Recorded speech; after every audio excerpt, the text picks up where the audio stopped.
Hello কি খবৰ সকলোৰে আশা কৰো সকলো ভালে আছে এতিয়া বাজিছে গধুলি 8টা আৰু ভেকেশন খুলিবলে হল নহয় কিন্তু মোৰ কৰিম বুলি থোৱা কামখিনিহে শেষ নহৈছেগে এটো দেখিছেনে কি লৈ আছে নাই দেখা ন এনে লৈ আছে এডাল কি বাৰু ধৰিব পাৰিছেনে यस কুৰসা মই কুৰসা দি কিবা বনাই আছো তো মই দেখাম কি বনাই আছো দেই আপোনালোকে চাই থাকক ভিডিওটো মই এইটো টুপি বনাই আছো তো চলো দেখতে हैं মই বনাই আছো এইটো ধৰিব পাৰিছে একদম সিম্পল কে বনাইছো এটা টুপি এতিয়াটো পুৰা গৰম উনৰ টুপি দেখি সবৰে একদম পুৰা ঘাম উলাই যাব কিন্তু মই সদায় মানে ঠাণ্ডা যেতিয়া স্টাৰ্ট হয় মই তেতিয়া বনাবলে লওঁতে ঠাণ্ডাই যায়গে সেইকাৰণে এবাৰ ভাবিছো গৰম স্টাৰ্ট হৈ থাকুতেই মই কিবা বনোৱা স্টাৰ্ট কৰো আৰু এটো মোৰ কাৰণে নহয় মই ভাগিনজনী কাৰণে বনাইছো এটা টুপি এটো আপোনালোকে চাই থাকক লাষ্টৰ লুকটো চাবলে এটো একদম তেনি সিম্পল কে বনাইছো মই একদম সিম্পল মই ফাৰ্ষ্টৰ পৰা কেনেকে বনাই মই দেখাম আৰু এটো মানে অলমোস্ট হৈ গল মই পাহৰি থাকিলো ভিডিও কৰিবলৈ তো মই প্ৰথমৰ পৰা কেনেকে বনাই মই দেখাম এতিয়া আৰু আপোনালোকে চাই থাকক ভিডিওটো কেনেকুৱা হৈছে জনাব ফাৰ্ষ্টতে লাগিব আমাক এডাল কুৰসা বৰ মানে উলৰ এবিলা কাম কৰিবলে অকমান হকত কুৰসা হলে ভাল মই 3.5 mm লৈছো আৰু উন লৈছো আপোনালোকে জি সাইজৰ উন লক লাগিলে জিটো ভাল লাগে হেতুৱে লক মই অলপ ক্ষীণ এনেকে 2 প্লায়াৰ নেকি উন লৈছো আৰু প্ৰথমতে সক গাঠিটো দিব লাগে একদম ইজি হয় প্ৰথমতে হাতেৰিও আপুনি দি লব পাৰে বা এনেকে কুৰসাডালে এডাল প্ৰথম গাঠি দি লব লাগিব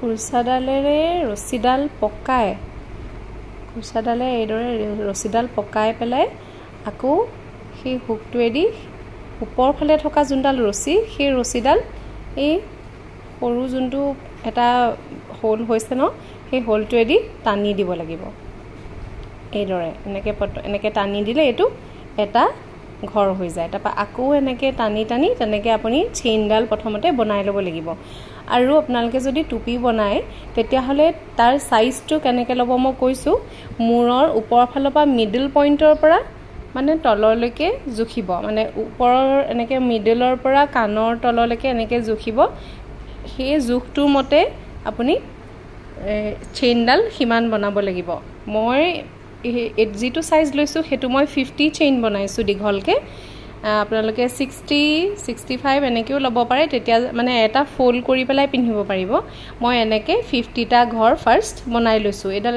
দীঘল চেইন যোনটো বেনি নিচিনা হয় বেনি নিচিনা মই 50 টা ঘৰৰ এডাল প্ৰথমতে চেইন বনাই লৈছো আৰু কি হয় এটো মানে উন যেহেতু মানে অলপ কুছ খাই যায় সেইকাৰণে একেবাৰে মুৰামুৰিকে যাতে নহক সেইকাৰণে অকনমান মানে দীঘলকে বনাব লাগে তেতিয়া মানে ইনো বস্তুটো কুছ খায়ে যাব আপুনি যদি একেবাৰে ডিঙিলৈকে যদি বনায় ডিঙিটোলৈকে যদি জুখটো লয় তেতিয়াহে মানে ভালকে কানৰ ওচৰলৈকে মানে এনেকে ফুল কৰিব পৰাকে হয় আৰু আমি এনেকে 50 টা ঘৰ বনোৱা পাছত খিনি কি কৰিব লাগে চাই থাকক যেতিয়া আমাৰ 50 নম্বৰ ঘৰটো হ'ব একেবাৰে লাষ্টৰ ঘৰটোত আমি সোমোৱাব নালাগিব এটা ঘৰ এৰি দিব লাগিব এটা ঘৰ এৰি 2 নম্বৰ ঘৰটোত কুৰসাডাল সোমোৱাই পেলাই ৰছিডাল টানি দুটা ঘৰ উঠিব নহয় তাৰ পাছত এনেকে আকৌ দুইটা ঘৰেদি ৰছিডাল টানি দিব লাগিব আকৌ এটো সেকেন্ড ঘৰটোত তেনেকে কুৰসাডাল সোমোৱাই আকৌ ৰছিডাল টানি এটো দুটা ঘৰ উঠিলে নহয় কুৰসাডালত তাৰ পাছত ওপৰৰ পৰা আকৌ ৰছিডাল টানি লৈ আহিব লাগিব ঠিক তেনেকে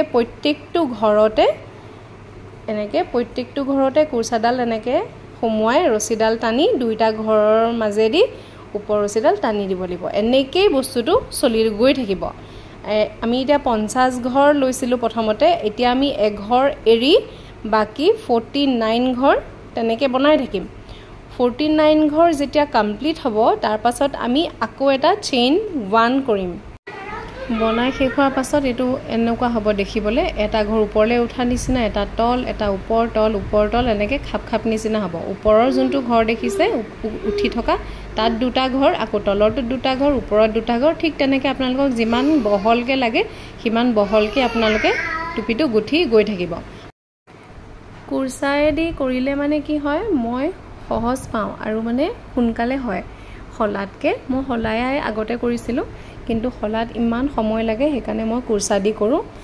সোনকালেও হৈ যায়, বৰ বেছি উনো নাখায়। এতিয়া আপুনি গোটেই ঘৰকেইটা উঠাই লাষ্টত যেতিয়া শেষৰ ঘৰটো পাবগৈ, তাৰ পাছত চেইন 1 বনাব লাগিব। আৰু যেতিয়া বনাই থাকিব এটা কথা সাৱধান হ'ব, যাতে ঘৰ থাকি নাযায়। যদি ঘৰ থাকি যায় তেতিয়াহ'লে সেইডোখৰত ফুটা নিচিনা এটা হৈ থাকিব, দেখিব ভাল নালাগে। তো সেইকাৰণে সাৱধানে কৰি যাব। প্ৰথমতে অলপ খেলিমেলি লাগিব পাৰে, কিন্তু কৰি থাকিলে অভ্যাস হৈ যাব। এইটো মই লাষ্টৰ ঘৰটো উঠালোঁ। এতিয়া লাষ্টৰ ঘৰটো উঠোৱাৰ পাছত আমি এটা এক্সট্ৰা এইটো চেইন বনালোঁ। এক্সট্ৰা এটা চেইন বনাম। চেইন বনাই আকৌ উল্টা কৰি সেই প্ৰথম যোনটো ঘৰ বনালোঁ এক্সট্ৰা, সেইটো এৰি দিব লাগিব। সেই ঘৰটো এৰি দি ছেকেণ্ড ঘৰটোৰ পৰা আকৌ আগৰ দৰে ষ্টাৰ্ট কৰি গৈ থাকিব লাগিব। এনেকৈ সোমোৱাই পেলাই ৰছীডাল আকৌ টানি, 2ডাল ৰছী যেতিয়া ওলাব তাৰ মাজেদি ওপৰৰ ফালে থকা সূতাডাল টানি দিব লাগিব। আৰু চাব, বেনীটোৰ বাহিৰ চাইডেহে কুৰ্চাটো ভৰাব লাগিব, ভিতৰ চাইডে নহয়। মানে আপোনাৰ গাৰ ফালে যোনটো সূতা থাকিব সেইটো নহয়, বাহিৰ ফালে যোনটো আছে সেইফালেহে কুৰ্চাডাল ভৰাব লাগিব। এইটো পেটাৰ্ণতে আমি গোটেই টুপিটো বনাই শেষ কৰিম। আমিতো দীঘল চাইজটো প্ৰথমতেই লৈ ল'লোঁ। এতিয়া বহল চাইজটো চাব আপোনালোকৰ মেৰণিটো চাব, মূৰৰ মানে কিমান ঘৰ মানে দিব লাগিব, মানে কেইটা লাইন বহলাব লাগিব, সেইটো আপোনাৰ ওপৰত কথা। যদি বেছি অলপ ঢিলাকৈ লাগে তেতিয়াহ'লে বেছি লাইন বনাব, আৰু যদি অকণমান টানকৈ হ'লে মানে কি হয়, বৰ চেপ খাই থাকে, সেইকাৰণে অকণমান বহলকৈ বনালেই ভাল লাগে।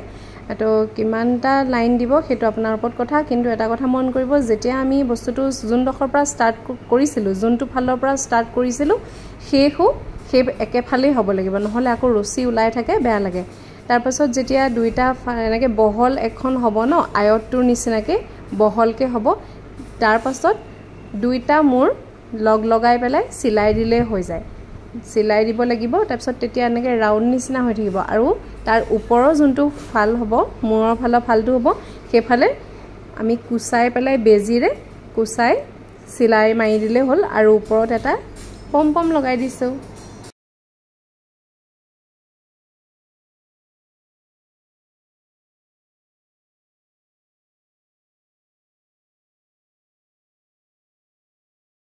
সেইটো মোৰ টুপিটো ৰেডি হৈ গ'ল। দুইটা ফালে যেতিয়া হৈ যাব, আপোনালোকে দুইটা মানে মুখনি এনেকৈ মাৰি দিব লাগিব চিলাই পেলাই। আৰু ওপৰত মই এটা পম লগাই দিছোঁ আৰু দুটা বুটাম লগাই দিছোঁ। এইটো ফ্ৰণ্ট ছাইডটো অকণমান এনেকৈ উঠি থাকিব। তো কেনেকুৱা হৈছে আপোনালোকে জনাব, আপোনালোকেও বনাব, মোক দেখাব, মোৰ বহুত ভাল লাগিব। আৰু কমেণ্ট কৰিব, শ্বেয়াৰ কৰিব। Thank U.